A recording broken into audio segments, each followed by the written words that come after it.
డబ్బు, అనారోగ్యం, ఉద్యోగం, వ్యాపారం, అప్పులతో బాధపడుతున్నారా? మీకోసమే లాంచ్ యువర్ ఫ్యూచర్ ప్రోగ్రామ్. అందరికీ జై హింద్. ఇప్పుడు ఇండియా అండ్ యుఎస్ మధ్యలో జరుగుతున్న ట్రేడ్ వార్ కానీ, అమెరికాకి విరుద్ధంగా వెళ్తున్న దేశాలు కానీ ఒక ఇష్యూ మీద మాట్లాడుతున్నారు. ఆ ఇష్యూయే డీ-డాలరైజేషన్. అండ్ ఈ డీ-డాలరైజేషన్ వల్ల మన దగ్గర ఉన్న డాలర్స్ మన ఫారెక్స్ రిజర్వ్స్కి ఎలా ఎఫెక్ట్ అవుతుంది.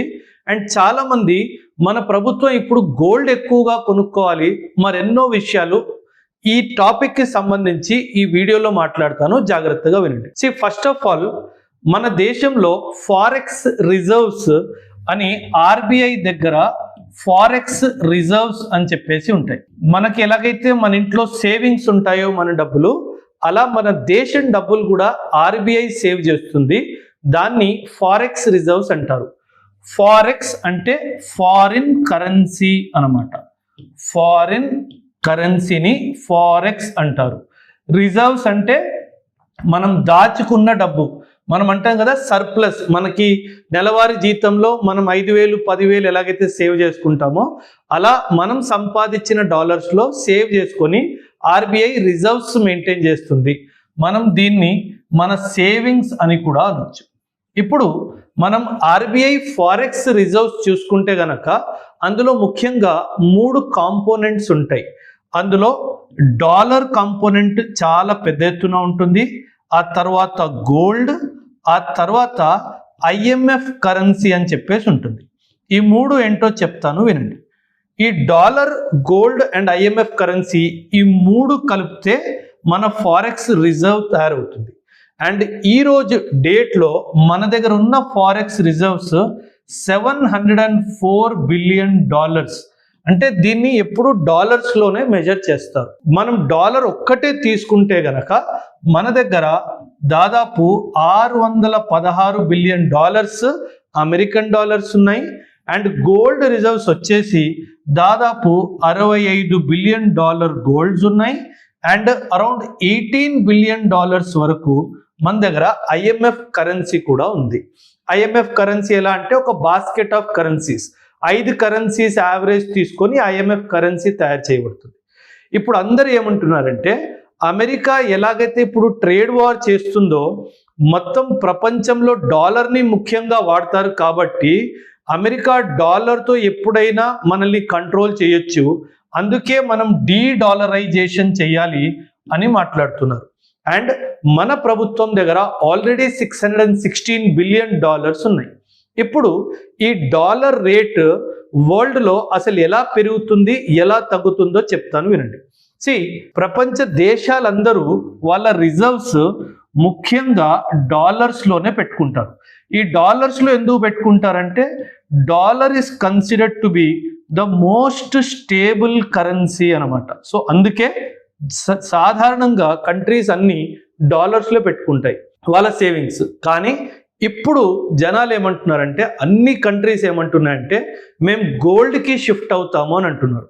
మన కాన్సన్ట్రేషన్ చూసుకుంటే 616 ఎక్కడ, 65 ఎక్కడ. సో చాలామంది ఏమంటున్నారంటే ఈ డాలర్స్ని మనం డంప్ చేసి మనం గోల్డ్లో మన రిజర్వ్స్ని క్రియేట్ చేయాలి లేదా పెంచుకోవాలి అని చెప్తున్నారు. సో దీనివల్ల లాభం ఏంటి, దీనివల్ల నష్టం ఏంటి, మరెన్నో విషయాలు చెప్తాను, వినండి జాగ్రత్తగా. ఫస్ట్ ఆఫ్ ఆల్, ఈ రిజర్వ్స్ డాలర్స్లోనే ఉంటాయి, ఎందుకంటే dollar is a stable currency కాబట్టి. సో మార్కెట్లో ఎలా అవుతుందంటే there is something known as demand, supply and price. ఇలా 3 ఉంటాయి. మనకి ఏ ప్రోడక్ట్ అయినా సరే మార్కెట్లో దానికి సప్లై ఎక్కువ ఉంది, డిమాండ్ ఎక్కువ ఉంది అంటే దాని ప్రైస్ కూడా ఎక్కువైనా ఉంటుంది, స్టేబుల్ అయినా ఉంటుంది. అదేవిధంగా సప్లై ఎక్కువ ఉండి డిమాండ్ తక్కువ ఉంటే దాని ధర పడిపోతుంది.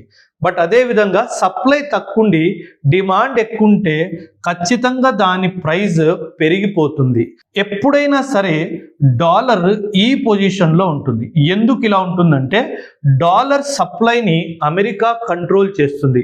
ఆ డాలర్ సప్లైని కంట్రోల్ చేస్తుంది.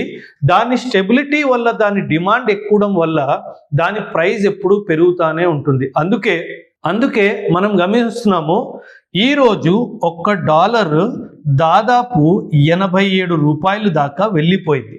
సో మనం ఏమంటామంటే ఇలా ప్రైస్ పెరిగిపోతున్న కొద్దీ, ఫర్ ఎగ్జాంపుల్ నేను ఈరోజు ఆయిల్ ఇంపోర్ట్ చేసుకుంటున్నాను.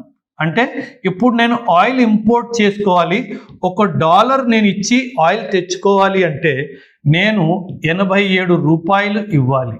సో ఇప్పుడు నా ఉద్దేశం ఏంటంటే, మన ప్రభుత్వం కానీ వేరే ప్రభుత్వాలు కానీ వాళ్ళ ఉద్దేశం ఏంటంటే దీనిని తగ్గించాలి.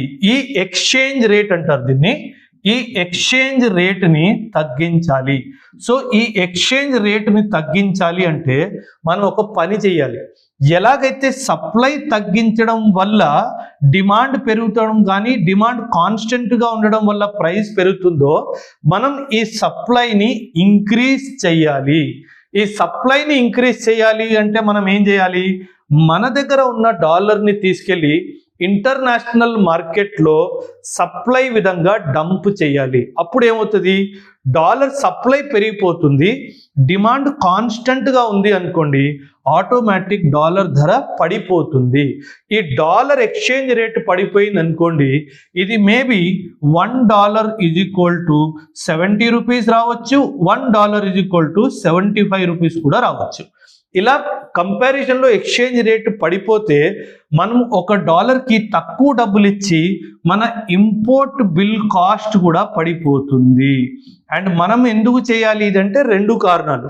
ఎందుకంటే మనం ఇంపోర్ట్ ఎకానమీ, మనం ఎక్కువ శాతం ఇంపోర్ట్ చేసుకుంటాం కాబట్టి మనకి ఇది తక్కువ ఉంటే మనకు మంచిది అన్నట్టుగా చాలా మంది అంటున్నారు.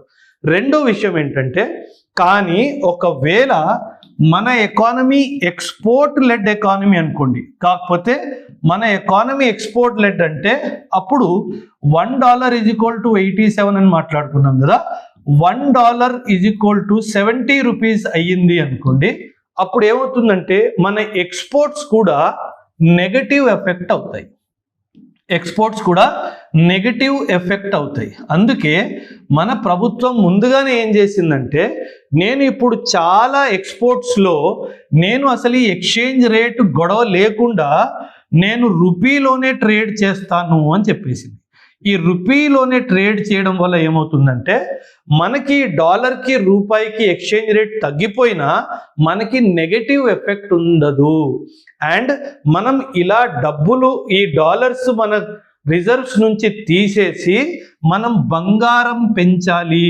బంగారం పెంచితే దీనివల్ల కూడా నా కరెన్సీలో కూడా ఇంకా బలం వస్తుంది అని ఉద్దేశము చాలా మంది చెప్తున్నారు. అంటే ఎకానమిస్టులు ఏం చెప్తున్నారంటే, ఇంకా దీనిని తగ్గించేసి మనం దీన్ని పెంచాలి అని చెప్పేసి అంటున్నారు. సో ఇప్పుడు జనరలీ అమెరికా ఏం చేస్తుందంటే, చాలా తెలివిగా అమెరికా చాలా గోల్డ్ని పర్చేస్ చేస్తుంది.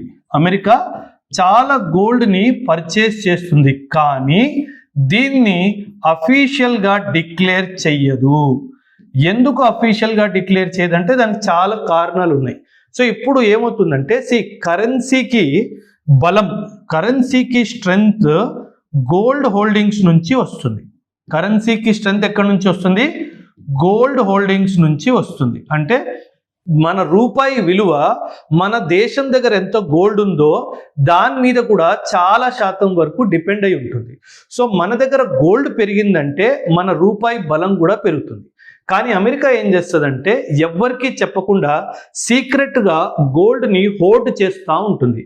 ఈ గోల్డ్ ఎందుకు డిక్లేర్ చేయదు అంటే, ఈ డిక్లేర్ చేస్తే అమెరికాకి $36 ట్రిలియన్ అప్పు ఉంది. అప్పుడు IMF ఏమంటది, నీ దగ్గర ఇంత గోల్డ్ ఉంది కదా, నువ్వు ఫస్ట్ అప్పు తీర్చేయని చెప్తుంది. సో అందుకే ఈ అప్పు తీర్చకుండా ఉండాలి అన్న ఉద్దేశంతో అమెరికా ఇలా తన దగ్గర ఉన్న గోల్డ్ని డిక్లేర్ చెయ్యదు. సో నా ఉద్దేశం ఏంటంటే, మనము ఖచ్చితంగా ఇంకా అమెరికా ఈ డాలర్ డిపెండెన్స్ని తగ్గించి మేబీ ఒక $100-200 బిలియన్ గోల్డ్ క్వాంటిటీని ఇంకా ఇంక్రీజ్ చేస్తే, ఒకవైపు ఇలా అమెరికన్ డాలర్ మార్కెట్లో వెళ్ళి సప్లై ఇంక్రీజ్ అయితే డాలర్ కూడా క్రాష్ అవుతుంది అండ్ మనకు కూడా గోల్డ్ వస్తుంది, అమెరికా కూడా బుద్ధి చెప్పినట్టు అవుతుంది అన్నది నా ఉద్దేశం. సో దీనిపైన మీ అభిప్రాయం కూడా ఖచ్చితంగా కమెంట్స్లో తెలియజేయండి. థ్యాంక్ యూ అండ్ జై.